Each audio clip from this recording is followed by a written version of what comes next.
So, as promised, the very next video, the continuation to the lies we tell, is how can parents equip themselves? How do parents equip themselves in the area of biblical sexuality, of sexuality as a whole, and be able to hear? Number one, because many times it's like, I hear nothing, hear no evil, see no evil. I'm just going to focus ahead, as though that ever works. If you are new to the channel, welcome back. Oh, not welcome back. Welcome. If you are not new but have returned, welcome back. And thanks for coming. So these aren't going to be many things. Number one, understand that you're not perfect. You don't have to be perfect in order to have this conversation. You are a human being who has made mistakes, and that's okay. Which leads us to number two, which is share your story with your kids. Parents think that this is not possible. They're like, how can I tell my child that I was doing those things? No, they need to know that you should be perfect. No. All that does is put a barrier between parents and children. And kids, especially many kids within the church, they're just like, I can't talk to my parents. My parents are perfect. It's like they have dinner with Jesus or whatever. Then they could not possibly have gone through all this. And that's generally a function, because many of us, whenever we are in any sort of sin or any sort of struggle, we assume that we are the ones who are going through it. We are either the worst ones or the best ones dealing with the thing. And it doesn't work like that. Most things that you have gone through, there's someone else who has gone through it. And there's also someone else who maybe is going through it, who needs to hear that this is a struggle that others have faced, and this is a struggle that can be overcome and has been overcome, because we don't do things in our own strength. We do things in the strength of God and by His grace. Okay. Yeah, so share your story. And I know that that's uncomfortable. Share your story. And then number three, parents. Oh, Ronnie, listen. So often we are asking questions.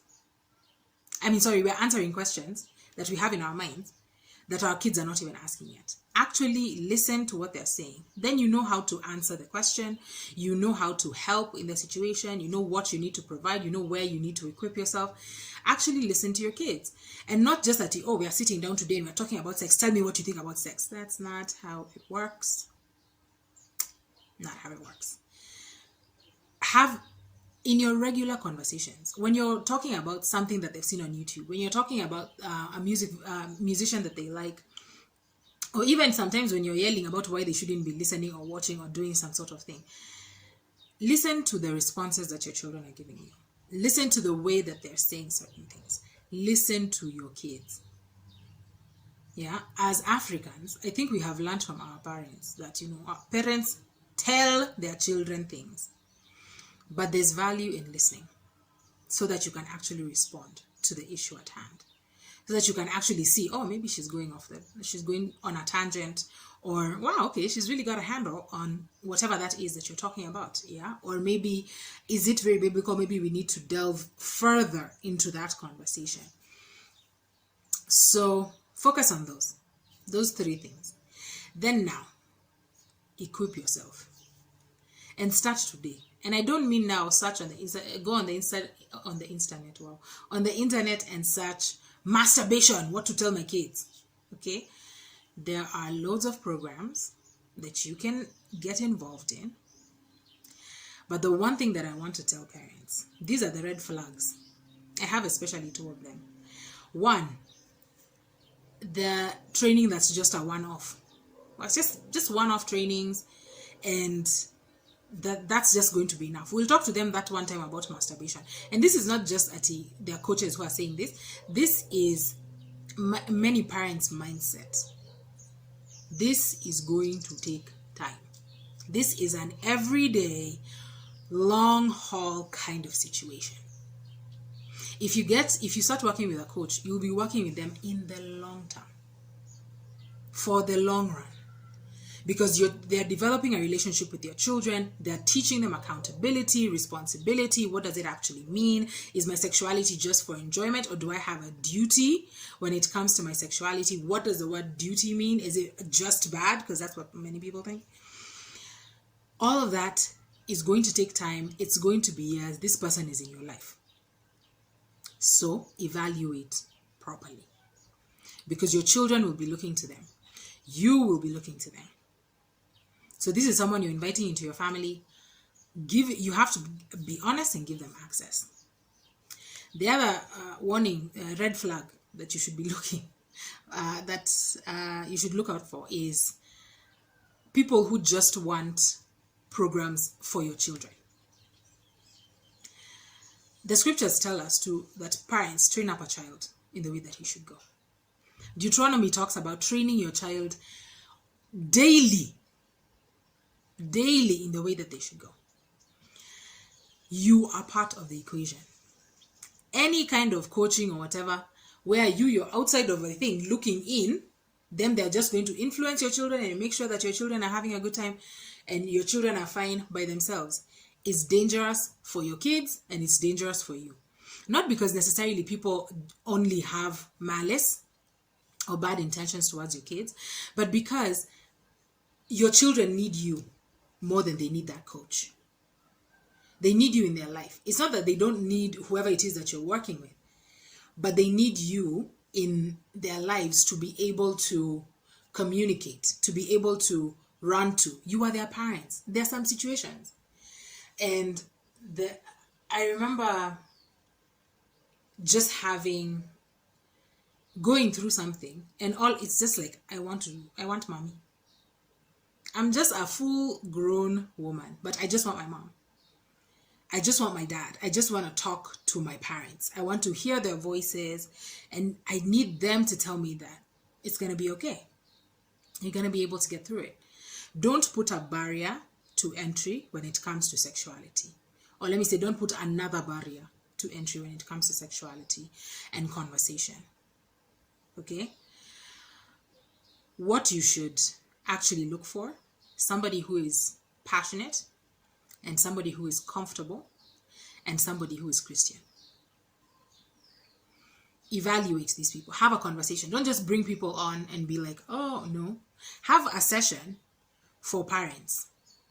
If you're doing it in a group, if you're doing it as individual families, have a session with the parents and actually figure out who this person is. Let them come to your house, spend the day in your house. Just talk to them about all sorts of things. Because when you're spending time with someone, something will come on the TV, you'll talk about it. Something will come to mind, you talk about it. Stuff like that. And just get to know the person, not necessarily in an interrogating way, but just, what do they think? Yeah. Listen to what they're saying. Listen to how they're saying it. Listen to their experience. Ask people to share their experience with you. Because you are not handing over your children, but you're inviting someone into your home and into your lives who will have a great impact on your family as a whole, on your family group, on your friend group, because this is someone who is teaching a very sensitive thing. And sexuality peñas into everything else. Like, sexuality affects so many other aspects of our lives. And these days, especially when children are being taught, when all of us really are being taught that your sexuality is your identity, which it's not. Please, we need to stop saying such things. And even if you're not saying it, evaluate how you're thinking, because many of us, our minds change, but we're not yet there. Like, we don't even know that we are thinking the way we are thinking, or we are going in a certain direction. Okay, so evaluate this person. Understand that you're going to have to be honest and vulnerable, and extend grace to yourself. It will take time for you to get over, especially if you've had trauma in your past, if you've already had a bad experience with someone teaching your kids, your child has had some sort of trauma. All of this is going to play into it, because now we are honestly having conversations about certain things, and it's not easy. So give yourself grace, give yourself time. Allow yourselves to move. Not in a rush. I think that's what I wanted to say. Yeah. Don't be in a rush to, I have to get past this and get to the next point. We're always trying to do that. And it doesn't necessarily work like that. The last thing I want to add is make the effort, take the time, and spend the money. Your children are worth it. Your family is worth it. You are worth it. And this is important. It's not just going to go away. It's very important. And God will not give you something to do that He will not equip you to do. You will be able to do this. I'm not saying that you will be able to do it easily. I'm saying that you will be able to do it. And you will give your kids a shot, a chance to be able to stand on God's word in a world that is very, very, very against everything that God says, especially when it comes to sexuality. Okay? If you are not talking to your kids about sex, someone else is. If you are not involved, if you are not answering the questions, if the questions are not being put to you, they are being put to someone else. And even if that person does not have malice, the question is, what are they being taught? Is it biblical? Is it good? Is it beneficial? Because as scripture tells us, so many things are permissible, but they are not beneficial. It actually says all things. So let's trust God to take us through this journey. But we have to walk it. We have to be willing to do that. If you're looking for a program, you can get in touch with me. The details are in the description box. I think I'll also maybe put something here. I don't know. But get in touch with me and let's do this.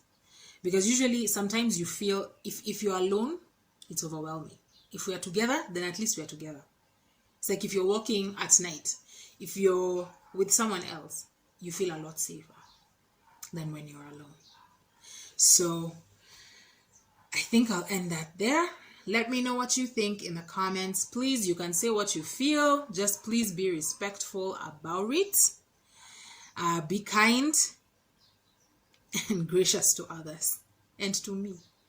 Okay? Yeah.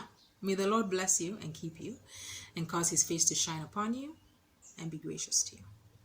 Also, if you have not subscribed, please do so. Please like the video if you liked it, and please share this with somebody. And let's make a difference together. All right? God bless you.